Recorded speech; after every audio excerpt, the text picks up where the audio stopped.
Hi, my name is Brescia Dover. I am a Hodgkin's lymphoma cancer survivor. I was diagnosed with cancer when I was 20 years old. I had just come back from studying abroad in Italy when I found out I had cancer. I actually had a routine physical with my primary care doctor, and she found swelling in the side of my neck. And she she tried to kind of play it down, but basically once they found the swelling in the side of my neck, they scheduled me for an ultrasound, and that was followed by a surgical biopsy where they tested the lymph nodes in my neck and found that I had an early stage of Hodgkin's lymphoma cancer. So that was obviously not an ideal scenario, coming back to America from studying abroad and being right in my college career, but I needed to, at that point, take time off from school to focus on getting help and getting treated for Hodgkin's lymphoma cancer. Honestly, looking back on pictures from when I was studying abroad in college, I can clearly see the swelling in my neck, but for whatever reason, I could not see it during that time. So really it it was a shock for me because I didn't see it coming. Right when I was diagnosed with Hodgkin's lymphoma cancer, in those first initial moments in the doctor's office, I didn't really know what to think. I had previous mental health challenges growing up, but I never thought I would hear someone say, "You have cancer." So I didn't cry in those first moments, and I really just sat there and kind of knew that I had to be strong and I had to have some courage. But as soon as we left the doctor's office and we drove back home and it started to set in, I think I just felt a wave of emotions of anger, fear, upset. I was feeling all the emotions and trying to process it because I had really never been through a physical illness like this before. Initially, when I was diagnosed, Anne walked me through her recommendations, which were basically 6 rounds of chemotherapy, and we were interested in doing extra treatment with radiation, but we met with the radiation doctor, and they felt like it would be better to just tack on extra rounds of chemotherapy because I'm so young and radiation can have long-term side effects. So I had several rounds of chemo, and the drugs that were put in, they're called ABVD. And if you have Hodgkin's lymphoma, you're totally aware of those drugs and you know about them. So really it was chemotherapy. I'd have a week of chemo and then a break, and then I'd get back, and I had all the symptoms during that time of side effects. I had several side effects, including just extreme fatigue, just feeling sick to my stomach, weak.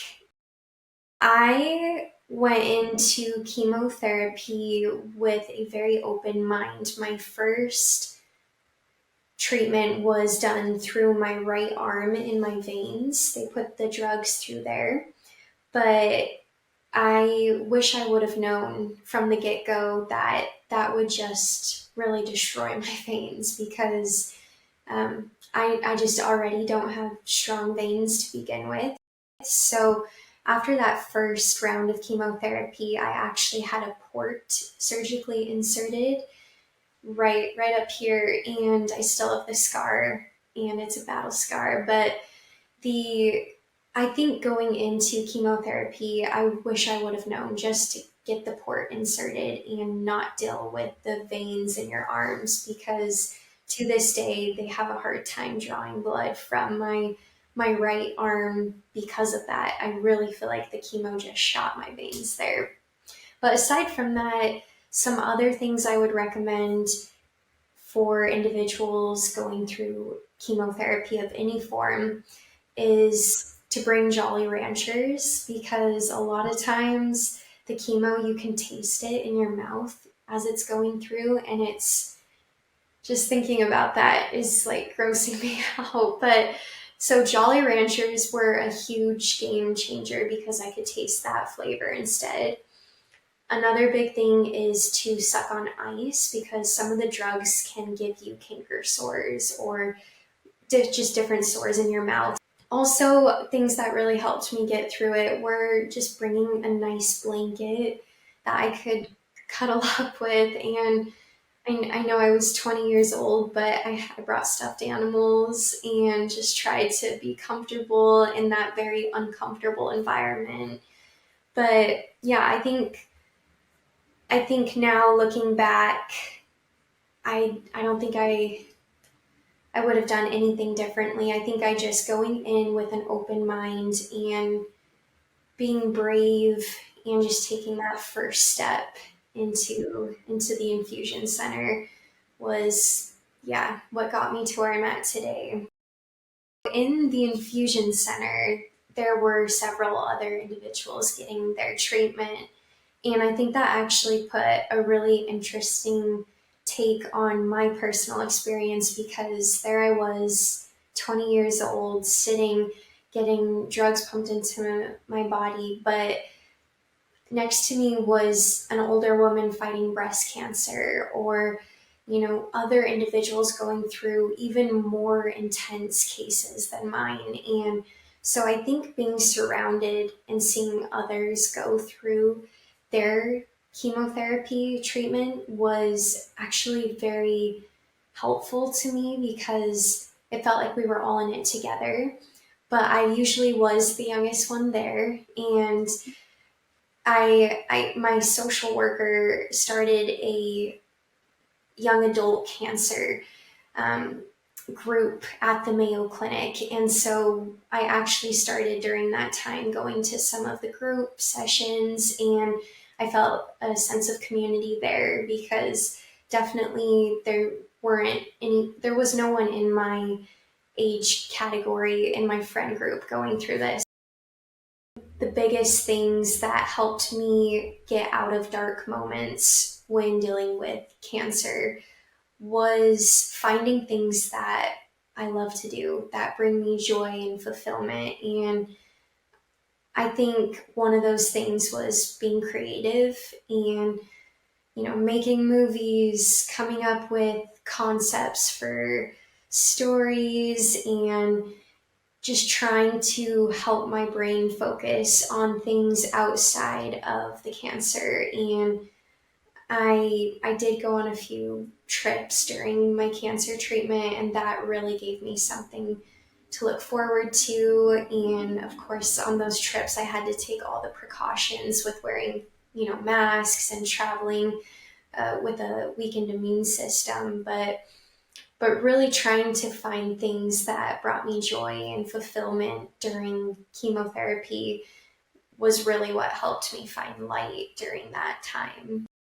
To this day, I am so thankful for the resources I had at the Mayo Clinic, as well as my entire team, from the social worker to the oncologist, the nurses. And I think the social worker that I was assigned to really had a deep interest and passion in helping young adult cancer patients. And I think without her kind of support through that time, I would have had a lot of questions go unanswered. She was very available to me during this time, and I think even today, my gratitude for the team is still going, because as I navigate, if I want to have kids someday or start a family, a big thing is fertility and knowing if the cancer and the chemotherapy affected that. So they will continue to work with me even post-treatment. I think navigating after cancer, getting back out there into college was kind of beautiful because I had a newfound appreciation for the simple things in life. Like just being able to go to the grocery store and be healthy enough to run errands and not feel like I'm going to pass out. And I think I had to learn even more after beating cancer how to take care of my mental health, because there is so much mental challenges that come up during cancer treatment. And I was already a big mental health advocate, but after beating cancer, I really felt like I was given this opportunity to live, and I'm going to do everything in my power to live my life to the fullest, prioritize my well-being, take care of my mental and physical health. And so part of my journey after cancer has just been figuring out what it is that balances me in life, and whether it's meditating, breathing, journaling, just being creative, exercise. So post-cancer me is someone who is trying to really live each day as if it were my last day and put myself out there and be brave and take calculated risks. And I think something that I learned from treatment for Hodgkin's lymphoma cancer was the importance of having grit and courage, and how you can rise above the fray if you're able to just like somehow not play the victim role and just say, you know what, I'm gonna be strong. I'm gonna work towards beating this. I'm gonna take that risk. I'm gonna go talk to that person at a coffee shop and tell them they're cute, or just silly things like that. I really feel like I learned after beating cancer. I just, one of my favorite quotes is from the movie We Bought a Zoo, and he talks about in this movie how sometimes all it takes is 20 seconds of insane courage and something great will come from it. And I really feel like I live my life that way today. And I feel like cancer helped me get there. So I wouldn't want to have to go through chemotherapy again, but I'm very grateful that I have had that experience and I've let it fuel my fire and be a chapter in my story. I'm almost 5 years cancer-free, and I love all things creativity. I am a videographer, photographer, and I own a boutique marketing agency called The Checkered Jaguar. I also have a podcast where I normalize difficult and vulnerable conversations. And I love what I'm doing currently in my career, and I'm really grateful to be almost 5 years cancer-free. For anyone who's watching this, I would just say that the biggest thing to remember is that you're not alone. There are so many people around you who are going through their own battles and their own challenges, and I really feel like being vulnerable and opening up to friends and families or even strangers, just being like, yeah, I'm struggling, I'm not doing okay, is completely healthy and such a beautiful thing.